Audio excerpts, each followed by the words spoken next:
In this video, we'll be taking a look at Lian Li's latest compact microATX PC case offering, the B4-mATX. What makes this case stand out is its convertible design that lets you switch between a traditional horizontal desktop layout or a space-saving vertical orientation, all while still supporting ATX power supplies, 360mm AIO radiators, and full-sized graphics cards of up to 358mm in length. Let's take a closer look at this case to see if it's any good.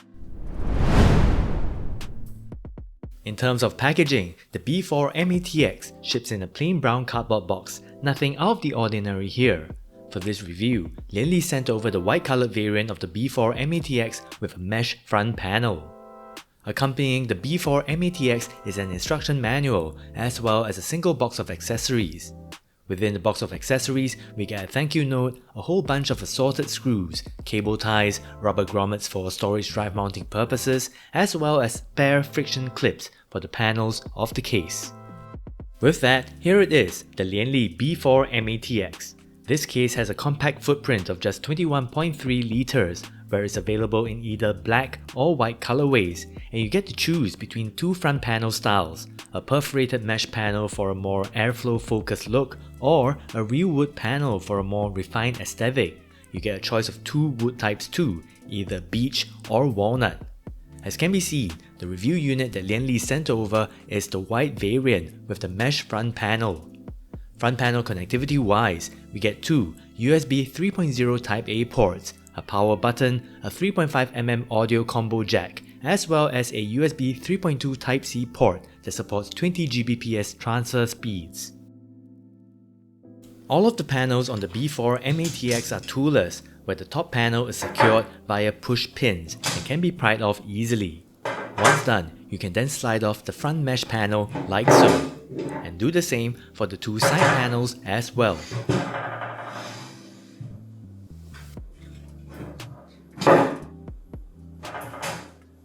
Over on the bottom panel, we get a dust filter for the bottom intakes that's held in place by two friction clips.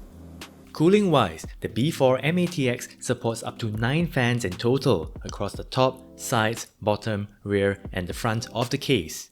On the top, we get two pre-installed 120mm slim fans in the exhaust orientation. The top fan bracket is also removable, which makes cable management to the motherboard easier and also makes it easier for one to reconfigure the airflow of the top exhaust fans if you're going down the air cooling route. Over on the side, this frame is where you install your side-mounted fans or a side-mounted AIO radiator, of which we get a fair number of permutations, all depending on whether you're running an ATX or SFX PSU for your build. You can check out Lian Li's product page for more compatibility information. If you're running an SFX PSU for your PC build, Lian Li also supports a single 120mm slim fan up front behind the front panel. One neat feature that the B4-mATX has is a reversible rear fan bracket, where it comes pre-installed in this manner for when you have an AIO CPU cooler installed. The bracket can be flipped the other way around to bring the rear exhaust fan closer to your CPU air cooler's fan, where Lian Li claimed that this can improve CPU temperatures by up to 1 degree Celsius.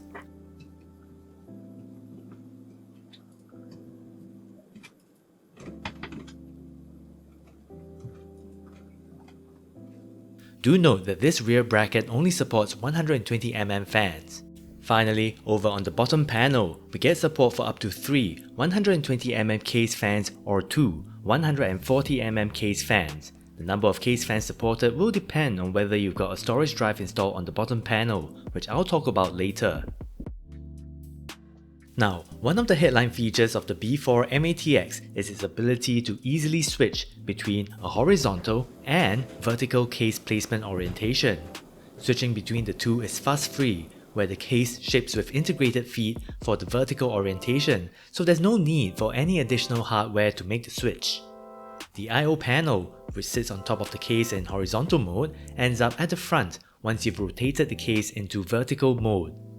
On that note, we also get a rotatable AC power connector, which you can face outward for easy cable access in horizontal mode, or rotate inward in vertical mode to keep the power cable from protruding outward and getting in the way of things. The internal power cable is pre-secured with cable ties to prevent it from rubbing against the chassis when rotated, which is a much appreciated feature for sure. For cable routing in vertical mode, there's a bracket here that helps you to route your rear I/O and power cables cleanly through the bottom of the case. Do bear in mind that Lian Li recommends a total clearance of 52 mm for your HDMI or DisplayPort cable in this vertical configuration, so do check that your cables and any adapters you'll be using will fit accordingly. If you're going with the vertical layout, Lian Li's got an optional accessory that's worth a quick mention, the vertical Aerodeck. This is sold separately and essentially functions as a bolt-on fan shroud that attaches to the bottom of the case, adding support for either 3 additional 120mm fans or 2 140mm fans, specifically to help with GPU cooling when the case is in vertical mode. Now, I don't have the vertical Aerodeck on hand for this review, so I can't speak to the actual installation experience or how it can improve the thermal performance of the B4-mATX, but on paper, it sure looks like a neat way of adding some extra cooling if you're going all in on the vertical orientation with this case.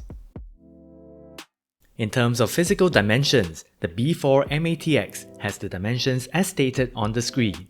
For folks intending to use an air cooler for their processor, do note that the case supports CPU coolers of heights no more than 165mm without the side fan bracket installed.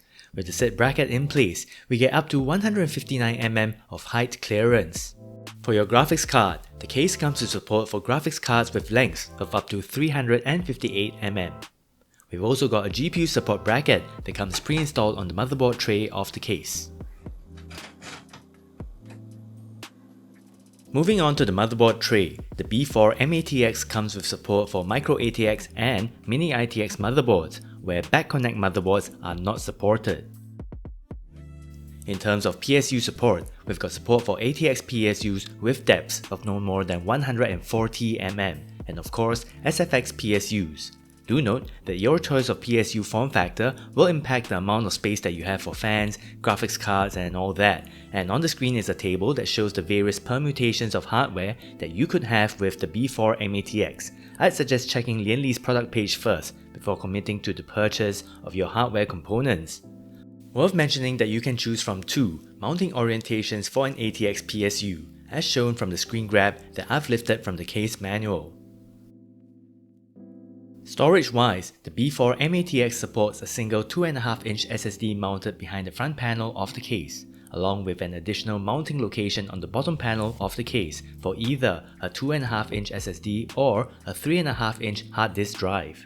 Do keep in mind though that if you do mount a 3.5-inch hard disk at the bottom, your GPU thickness will be limited to just 65mm, and you'll only be able to fit a single 120mm bottom-mounted case fan as a result.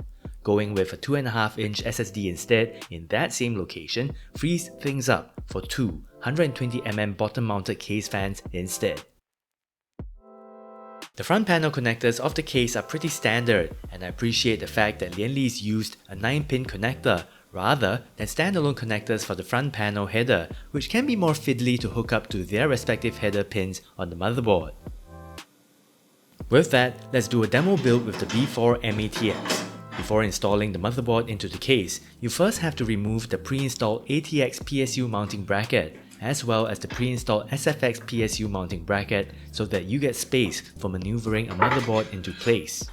For this build, I've got an MSI MAG B850M Mortar Wi-Fi motherboard, as well as an air cooler, a Thermalright Phantom Spirit 120 SE ARGB, where to that end, I have the rear fan bracket oriented such that the rear exhaust fan is closer to the CPU cooler. As per Lian Li's recommendation, I've also changed the orientation of this top-mounted fan so that it serves as an intake fan for the CPU air cooler. Installing the power supply unit was straightforward enough, just make sure that you've got a PSU that meets the size requirements. For this demo build, I'll be using a Seasonic ATX PSU that measures in at a depth of just 140mm, where I'll be mounting it in the standard orientation behind the front panel using the included ATX PSU mounting bracket.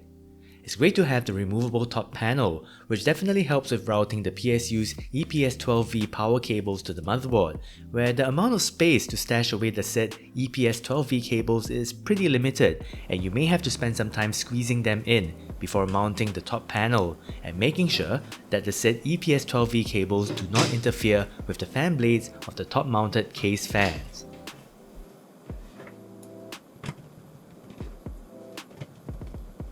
While we're still on the topic of cooling, I'll be installing two intake fans on the bottom panel and a rear exhaust fan as well.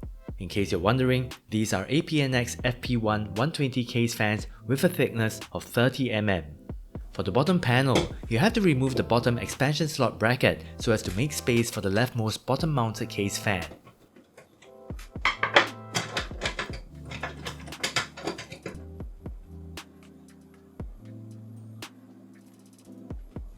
Another thing to mention, you might run into clearance issues with the bottom connectors of your motherboard, especially if your board has its USB 3.0 Type A front panel headers located along the bottom edge of the board, like in this instance with the MSI MAG B850M Morta Wi-Fi that I'm using for the demo build.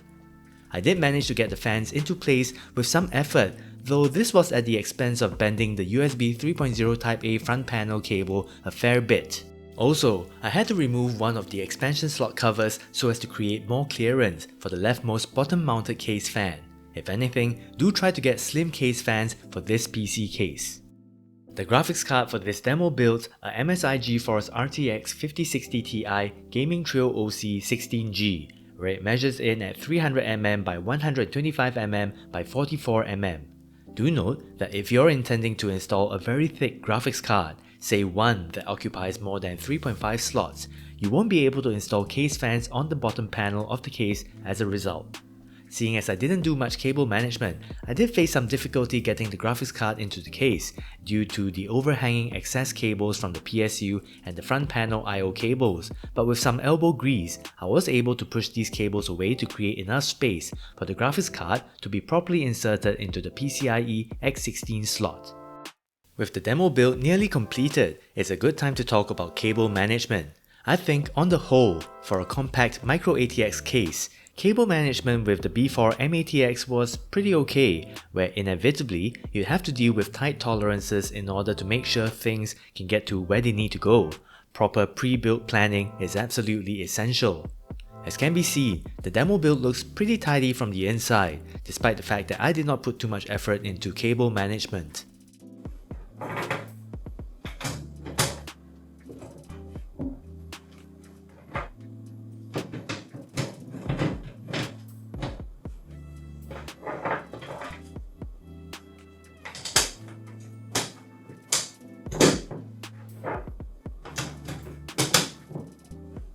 And with that, here's a completed demo build with the Lian Li B4-mATX.